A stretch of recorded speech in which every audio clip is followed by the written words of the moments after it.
রাজশাহীর দুর্গাপুরের এক ছাত্রলীগ নেতার বিরুদ্ধে বিয়ের প্রলোভনে স্বামী পরিত্যক্তা নারীকে দীর্ঘদিন ধরে ধর্ষণের অভিযোগে মামলা হয়েছে। এ ঘটনায় ভুক্তভোগী নারী বাদী হয়ে দুর্গাপুর থানায় ধর্ষণ মামলা দায়ের করেছেন। ধর্ষিত নারীকে মেডিকেল পরীক্ষার জন্য রাজশাহী মেডিকেল কলেজ হাসপাতালের ওয়ান স্টপ ক্রাইসিস সেন্টার ওসিসিতে পাঠিয়েছে দুর্গাপুর থানা পুলিশ।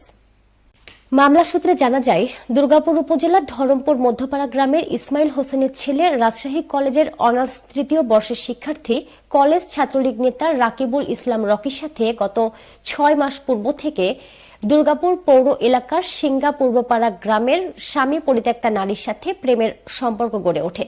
এরপর বিয়ের প্রলোভনে স্বামী পরিত্যক্তা নারীর সঙ্গে সম্পর্কে জড়িয়ে পড়েন রকি।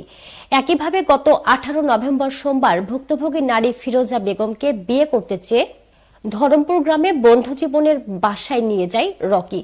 এরপর ওই নারীকে বিয়ে না করে বাসায় চলে যেতে বলে রকি, তবে সেটি মানতে নারাজ হন ওই নারী। ছাত্রলীগ নেতা রকি কোনো উপায়ন্তর না দেখে বন্ধু জীবনের বাড়িতে ওই নারীকে রেখে পালিয়ে যায়। রকি পালিয়ে গেছে জানতে পেরে ওই নারী বিয়ের দাবিতে জীবনের বাসায় অনশন শুরু করে। এক পর্যায়ে রকির বন্ধু জীবন বিষয়টির সমাধান করে দেওয়ার আশ্বাস দিয়ে ওই নারীকে তার বাসায় পাঠিয়ে দেয়।